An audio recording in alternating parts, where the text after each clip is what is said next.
प्रभु अपना परिचय।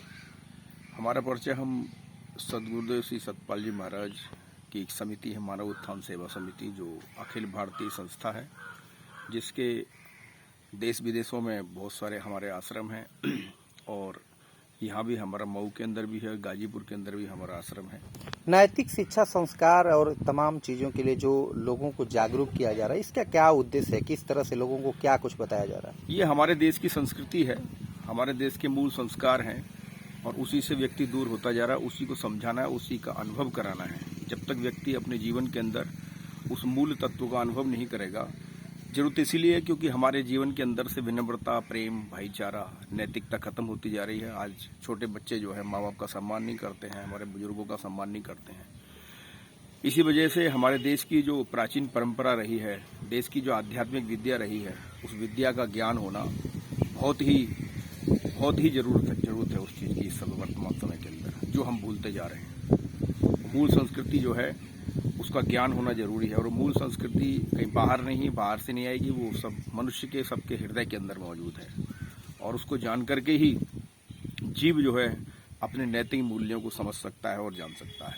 वर्तमान में जो हमारे युवा वर्ग की पीढ़ी है, जो नए लोग हैं या फिर जो परिवार को छोड़कर कहीं दूसरे जगह अपनी बीवी या बच्चों को लेकर चले जा रहे हैं, माँ बाप को घर पे छोड़ दे रहे हैं, ऐसे लोगों के लिए आपकी तरफ से क्या शिक्षा है, क्या कुछ ज्ञान है? ये एक स्वार्थ की भावना है, क्योंकि माता पिता पाल पोस करके बच्चों को बड़ा करते हैं और वो जो है फिर जो शादी होने के बाद अलग अलग हो जाते हैं। पुराने जमाने के अगर हम देखते हैं कि 50-50 लोगों का परिवार, 100-100 लोगों का परिवार एक जगह रह करके एक जगह भोजन, एक जगह खाना पीना हुआ करता था, आपस में प्रेम होता था, भाईचारा हो जाता। ग्रामीण क्षेत्रों में कहीं कहीं आज भी ये देखने को मिलता है, लेकिन इसका जो कारण है, इसके कारण में हम जाकर देखते हैं तो इसका कारण यही है कि हमारे जीवन के अंदर से जो हमारे देश की मूल विद्या थी, आध्यात्म विद्या थी, उसी के कारण ये सब हो रहा है। उनके लिए आपके तरफ से क्या कुछ ज्ञान है कि वो अपने परिवार को जोड़ सके? क्या कुछ करना चाहिए उनके लिए? उसको जोड़ने के लिए चाहे हमारी पत्नी है, चाहे हमारे बच्चे हैं या हम हैं, सबसे पहले हमको जुड़ना होगा और हम जुड़ेंगे।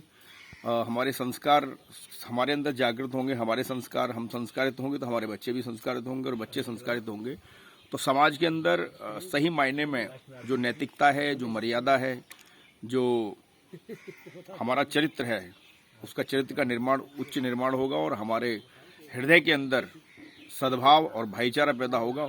उसी के द्वारा ये सब हो सकता है कि हम बंध करके एक साथ रह सकें, हमारे अंदर एकता आ सके, सेवा की भावना आ सके। इसके लिए प्रथम प्रयास लोग क्या करें कि माँ बाप के साथ में रहें? क्योंकि ज़्यादातर यही होता है कि जब तक शादी नहीं होती है, 30 वर्ष हो जाए, 40 वर्ष हो जाए, जब तक शादी नहीं होती है तब तक बच्चों को ये लगता है कि सब कुछ हमारे माँ बाप हैं, और जैसे ही शादी हो जाती है तो वही पुत्र और वही माँ बाप का व्यवहार बदल जाता है। जैसे माँ बाप कहते हैं कि हमारा लड़का खराब हो गया और लड़का कहता है कि अब माँ बाप हमको दुश्मन समझ रहे हैं, और बीवी सब कुछ हो जाती है।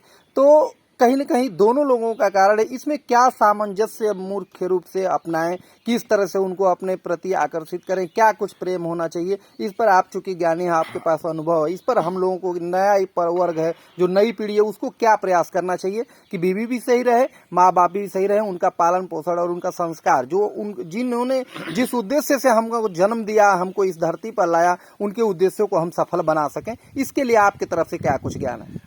उसके लिए सबसे पहले सर्वप्रथम हमको जो संस्कारित होना पड़ेगा, उस ज्ञान को, जो हमारे देश की जो सनातन मूल संस्कृति, उस मूल संस्कृति को स्वयं अगर हम जानेंगे तो फिर अपने बच्चों को बताएंगे। और हमारे देश के अंदर बताएंगे 16 संस्कार होते हैं। सर्वप्रथम का जो संस्कार होता है, वैसे कहने में ये है कि सर्वप्रथम जो संस्कार होता है वो गर्भाधान संस्कार होता है, वहीं से जो है हमारे संस्कारों का बीजारोपण होता है।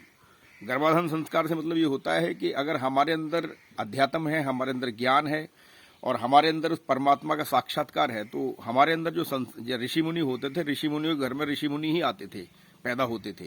पुराने जमाने के अंदर अगर हम देखते हैं तो ऋषि मुनियों के यहाँ जो है ऋषि मुनि आते थे और अच्छी संतान पैदा होती थी। उसके लिए भी हमको प्रयास करना पड़ेगा और उसके लिए हमें अपने मानसिक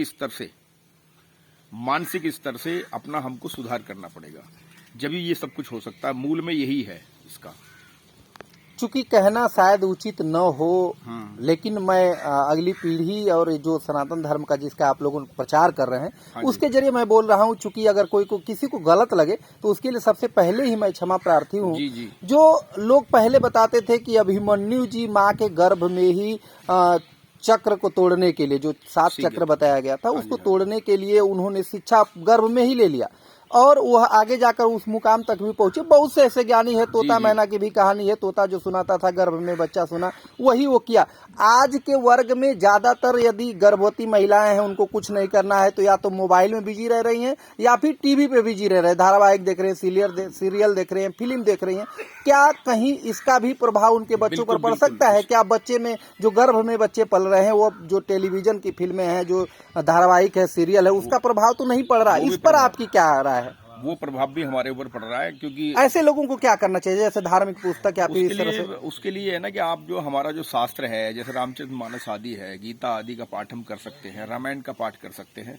और गर्भकाल में विशेषकर हमारी माताएं बहनें जो है उनका जो विचार धार्मिक विचार हो, तो उसके लिए हमको जो है शास्त्रों का विशेषकर अध्ययन करना चाहिए और अपनी वृत्ति को सात्विक वृत्ति बनाना, भोजन भी सात्विक करना चाहिए, क्योंकि हमारा भोजन भी आज जो है सात्विक नहीं रहा है और सात्विक भोजन ना रहने के कारण भी हमारी जो मानसिक स्थिति है वो खराब होती चली जा रही है। अंतिम संदेश क्या होगा आमजन के लिए? आमजन के ये कि हमारे देश की जो सनातन परंपरा है, जो सनातन ज्ञान है, कहने में कुछ और है, लेकिन सनातन का हमको उस सनातन विज्ञान का, आध्यात्मिक विज्ञान का अपने जीवन के अंदर अनुभव करना। उसी विज्ञान के अनुभव के लिए भगवान कृष्ण ने गीता में अर्जुन को समझाया, ज्ञान विज्ञान सहितम ये ज्ञातो मोक्ष से शुभाग, कि हे अर्जुन, इस ज्ञान को विज्ञान सहित मैं तुझे समझाऊंगा, मैं तुझे बताऊंगा, और यही इसी को जान करके जीवन का कल्याण हो सकता है और इसी से समाज में एकता आ सकती है। और वो परमात्मा, वो जो ईश्वरीय तत्व है, वो सबके अंदर है और ओमनी प्रेजेंट है और सबके अंदर जो मौजूद है, वो उसको समझना है। समझ करके ही सारे जीवन के अंदर जितनी भी प्राणी मात्र है संसार के अंदर, सबके अंदर उसी के माध्यम से, उसी अध्यात्म के माध्यम से एकता पैदा हो सकती है। यही संदेश है सदगुरु से सतपाल जी महाराज का। प्रभु